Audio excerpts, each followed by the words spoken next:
बिस्मिल्लाहिर्रहमानिर्रहीम।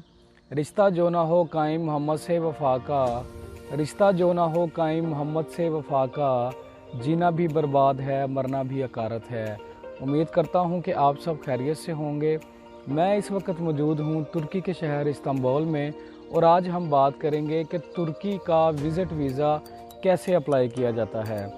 एक वक्त था कि जब दुबई जाने का बहुत ज़्यादा रुझान था, लेकिन आज एक ऐसा वक्त है या एक ऐसा दौर है या एक ऐसा टाइम चल रहा है कि जब लोगों का रुझान तुर्की की तरफ है।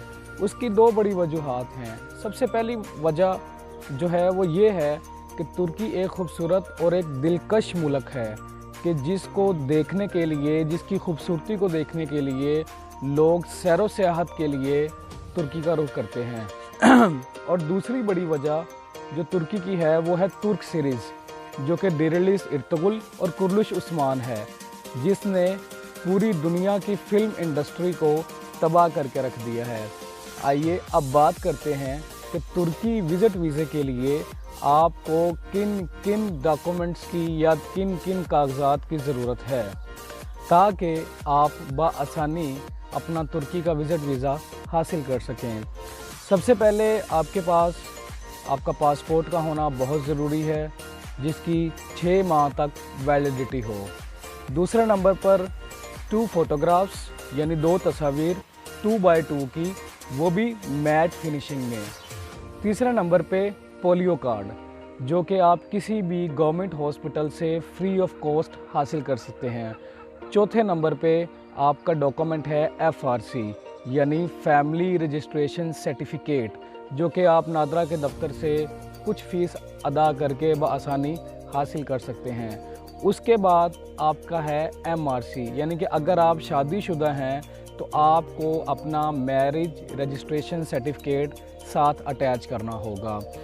उसके बाद जो सबसे एक बड़ा इम्पॉर्टेंट डॉक्यूमेंट है, जिसकी बिना पे आपके वीज़ा लगने के 100% चांसेस होते हैं, वो है बैंक स्टेटमेंट।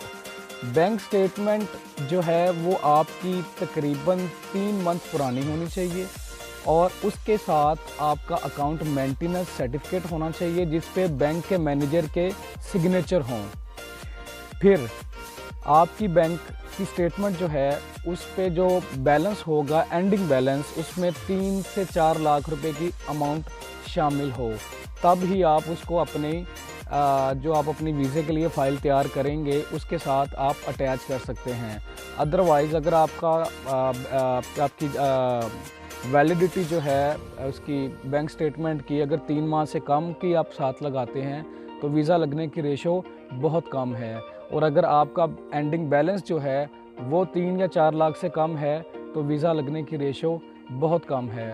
उसके बाद आपका जो डॉक्यूमेंट है वो है आपकी टिकट रिजर्वेशन और आपकी होटल बुकिंग, जो कि आपने अपनी फ़ाइल का हिस्सा बनाना है। उसके बाद जो आपका डॉक्यूमेंट है वो है आपके बिज़नेस डॉक्यूमेंट्स। अगर आप कोई बिज़नेस करते हैं तो उसके जितने भी डॉक्यूमेंट्स हैं, जिसमें आपका लेटर हेड आ जाता है, आपकी सेल परचेज़ इनवॉइसेस आ जाती हैं, वो सारी आपने इसके साथ अटैच करनी है।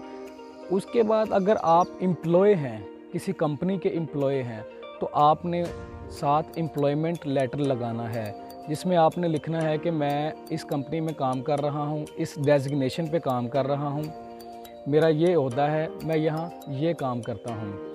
आपने साथ अपना एम्प्लॉयमेंट लेटर अटैच करना है। ये सारे डॉक्यूमेंट जितने भी मैंने आपको बताए हैं, ये आपके वीज़े के लिए इनफ हैं। अगर आपके पास ये सारे डॉक्यूमेंट्स मौजूद हैं तो आप ख़ुद बआसानी तरीके से अपना वीज़ा स्टैम्प करवा सकते हैं। आप ये सारे डॉक्यूमेंट्स इकट्ठे करें और जेरीज़ फेडेक्स में जाके अपनी ये फ़ाइल एक सबमिट करवाएं। हाँ, एक चीज़ मैं बताना भूल गया कि जो आपको कंफ्यूज करेगी कि इन डॉक्यूमेंट्स के अलावा और क्या चीज़ है जो हमें रिक्वायर्ड है तुर्की विज़िट वीज़े के लिए, वो है तुर्की का फॉर्म, जो कि आपने इनकी वेबसाइट पे जाके ऑनलाइन फिल करना है, जिसमें आपने अपनी पर्सनल डिटेल्स शो करनी है। फिर आपने जेरीज़ फेडेक्स में जाके अपनी ये तमाम फ़ाइल डॉक्यूमेंट के साथ वहाँ पे सबमिट करवा देनी है। एम्बेसी जो है वो आपसे 2 वीक्स का टाइम लेगी, यानी 2 वीक्स के अंदर अंदर आपका वीज़ा जो है वो पासपोर्ट जो है एम्बेसी से वापस आ जाएगा, वीज़ा लग कर या वीज़ा रिफ्यूज़ होके। और मैं आपसे एक रिक्वेस्ट करूंगा कि आप ये एजेंट हजरात के पास जो जाते हैं अपने वीज़ा स्टैम्प करवाने के लिए, उन्हें इतने ज़्यादा पैसे देते हैं और समटाइम्स तो ऐसा होता है कि आप किसी स्कैम का या किसी फ्रॉड का हिस्सा बन जाते हैं और बाद में रिपेंटेशन या पछतावे के अलावा या उनके पीछे दौड़ने के अलावा अपने पैसे रिकवरी के लिए और कोई तरीका नहीं है आपके पास। तो मैं बहुत फ़ायदा देगी। उम्मीद करता हूँ कि आपको ये वीडियो पसंद आई होगी। शुक्रिया, अपना ख्याल रखिएगा और मुझे याद रखिएगा। अल्लाह हाफिज़।